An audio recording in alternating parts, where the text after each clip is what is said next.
ಏನು B J ಪಿಯವರು ಏನು ಇದಕ್ಕೆ ಏನು ಲೂಟಿ ಲೂಟಿ ಲೂಟಿ ಲೂಟಿ 4,000 ಕೋಟಿ ಅಲ್ಲ ರೀ. 1993 ಸೈಟು ಬಿ ಜೆ ಪಿ ಕಾಲದಲ್ಲಿ ಅಲರ್ಟ್ ಆಗಿದೆಯಲ್ಲ, ಯಾರು ಮಾಡಿದ್ರು? ಯಾಕೆ ಮಾಡಿದ್ರು? ಕಾನೂನಿಂದ ಮಾಡಿದ್ರ? ನೀವೇನು ಮಾಡ್ತಿದ್ರಿ? ಇದು 2 ವರ್ಷದಿಂದನೇ ಬಂದಿತ್ತಲ್ಲ ಪೇಪರಲ್ಲಿ, ಇದ್ರ ಬಗ್ಗೆ ಎಲ್ಲ ಯಾಕೆ ಮಾತಾಡಲಿಲ್ಲ ನೀವು ಬಿ ಜೆ ಪಿಯವರು? ಈಗ ಏನಂತದ್ದು? ಏನು ಇಲ್ಲಿಗಲಾಗೆ ಏನಾದ್ರು ಮುಖ್ಯಮಂತ್ರಿ ಯಾವ್ದಾದ್ರು ಇನ್ವಾಲ್ವ್ಮೆಂಟ್ ಆಗಿ ಅವ್ರ ಸ್ವಂತಕ್ಕೆ ಏನಾದ್ರು ಆಗಿತ್ತು ಅಂತಂದ್ರೆ ಈ ರಾಜ್ಯದಲ್ಲಿ ಎಷ್ಟು ಇಂಥ ಘಟನೆಗಳು ನಡೆದಿದೆ? ಏನಾದ್ರು ಅಕ್ವಿಷನ್ ಮಾಡ್ಕೊಂಡಿದ್ರೆ, if the B D has ಇದು ಮೂಡ್ ಹ್ಯಾಸ್ ಅಕ್ವೈರ್ಡ್ ಇಟ್, ಅದು ಬೇರೆ ವಿಚಾರ.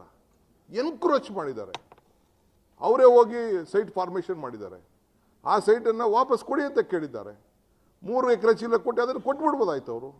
ಅವ್ರ ಕೈಲಿ ಯಾಕೆ ಕೊಡೋಕ್ಕಾಗಲಿಲ್ಲ ಅಂದರೆ, by the time they had allotted the site to someone, third party right create ಆಗಿತ್ತು, ರಿಜಿಸ್ಟ್ರೇಷನ್ ಆಗೋಗಿತ್ತು. ಆ ದೃಷ್ಟಿಯಿಂದ ಮಾಡೋದು. ಮಿಕ್ಕಿದ್ದು ಬೇರೆ ಹಿನ್ನೆಲೆ ಎಲ್ಲ ನಾನೇನು ಹೇಳಬೇಕಾದ ಅವಶ್ಯಕತೆ ಇಲ್ಲ.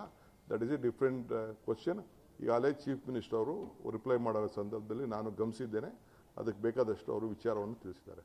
ಸೊ ಇಂಥ ಕೇಸ್ಗೆ, ರಾಂಗ್ ಕೇಸ್ಗೆ ಮಾಡಿಬಿಟ್ಟು, ಅಲ್ಲ ರೀ, ಒಂದು ಹೆಣ್ಮಗಳು ಅಣ್ಣ ಕೊಟ್ಟದ ಆಸ್ತಿನ ತಿರ್ಗಾ ಯಾರೋ ಹೊಡ್ಕೊಂಡೋಗ್ಬಿಟ್ರು ಸರ್ಕಾರದವರು ಮೂಡವರು ಅಂತ ಕೇಳಿಕೊಂಡು ಆಲ್ಟರ್ನೇಟಿವ್ ಜಾಗ ಮಾಡಿಕೊಂಡ್ರೆ, ಪಾಪ ಒಬ್ಬ ರಾಜ್ಯದ ಮುಖ್ಯಮಂತ್ರಿನ ನೀವು ಬದಲಾವಣೆ ಮಾಡಬೇಕು, ಸರ್ಕಾರನೇ ತೆಗಿಬೇಕು.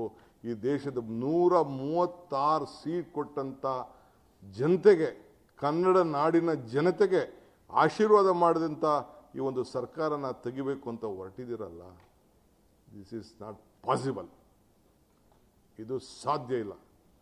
ಇದು ನಮ್ಮ ಸರ್ಕಾರ ಜನರ ಆಶೀರ್ವಾದವನ್ನು ಪಡ್ಕೊಂಡಿದೆ.